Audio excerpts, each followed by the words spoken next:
வணக்கம். கோவை நீலகிரி செய்திகளுக்காக செய்திகள் வாசிப்பது சரவணன். 10 மணி நேர வாழ்வா சாவா தாய் யானையின் பாச போராட்டம். மீட்கப்பட்டவுடன் தாயை தேடி ஓடிய குட்டி யானை. மீட்கப்பட்ட குட்டி யானையை நடுவில் வைத்து அன்பாக பாதுகாப்பாக அழைத்துச் சென்ற தாய் யானை நெகிழ வைத்த கழுகு பார்வையின் பரவச காட்சிகள். கடுமையாக உழைத்து சாதித்த வனத்துறையின் அனைத்து பிரிவினருக்கும் அனைத்து தரப்பினரும் மகிழ்வுடன் பாராட்டு. நீலகிரி மாவட்டம் கூடலூர் மற்றும் அதனை சுற்றியுள்ள பகுதிகளில் உணவு மற்றும் குடிநீர் தேடி வனவிலங்குகள் அதிக அளவில் வருவது தற்பொழுது தொடர்ச்சியாக நடைபெற்று வருகிறது. மேலும் பலாப்பழ சீசன் என்பதால் காட்டு யானைகள் குடியிருப்பு பகுதிகளில் உலா வருகின்றன. இந்த நிலையில் பந்தலூரை அடுத்த கொளப்பள்ளி மழவன் சேரம்பாடி குறிஞ்சி நகரில் குடியிருந்து வருபவர் சண்முகநாதன். இவரின் வீட்டருகே 30 அடி கிணறு உள்ளது. நேற்று இரவு 2 மணி அளவில் 7 காட்டு யானைகளும் ஒரு குட்டியும் சண்முகநாதனின் வீட்டருகே உள்ள தோட்டத்தில் நுழைந்துள்ளது. அப்பொழுது எதிர்பாராத விதமாக 30 அடி ஆழமுடைய கிணற்றிற்குள் குட்டி யானை விழுந்து தத்தளித்தது. இதனால் கூட்டத்தில் இருந்த தாய் யானை மற்றும் மற்ற யானைகள் பிளிரின.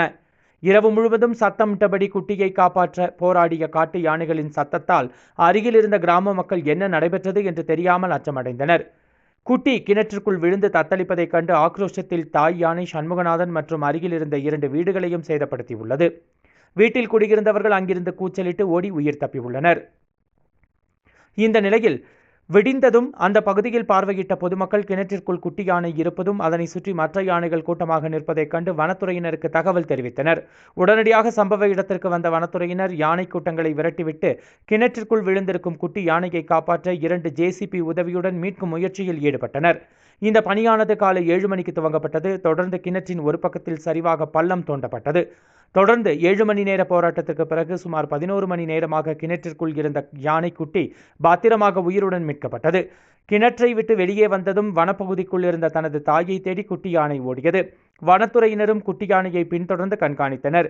திடீரென வனத்துறையினரை நோக்கி குட்டி யானை ஆக்ரோஷமாக ஓடி வந்தது. வனத்துறையினர் மரத்தின் மீது ஏறியும் ஓடியும் தப்பினர். பின்னர் வனப்பகுதிக்குள் சென்ற குட்டி யானை தாய் யானை மற்றும் யானை கூட்டங்களுடன் தன்னை சேர்த்து கொண்டது. இந்த சம்பவங்களையும் யானை கூட்டத்தையும் வனத்துறையினர் ட்ரோன் கேமரா மூலம் கண்காணித்தனர். 2 யானைகள் 10 மணி நேரத்திற்கு பிறகு மீட்கப்பட்ட குட்டி யானையை நடுவில் வைத்து அன்பாக பாதுகாப்பாக அழைத்துச் சென்ற பரவச கழுகு பார்வை காட்சி அனைவரையும் நெகிழும் சம்பவமாக மனதில் பதிந்தது. பெரும் போராட்டத்துடன் உழைத்து சாதித்த அனைத்து வனத்துறையினருக்கும்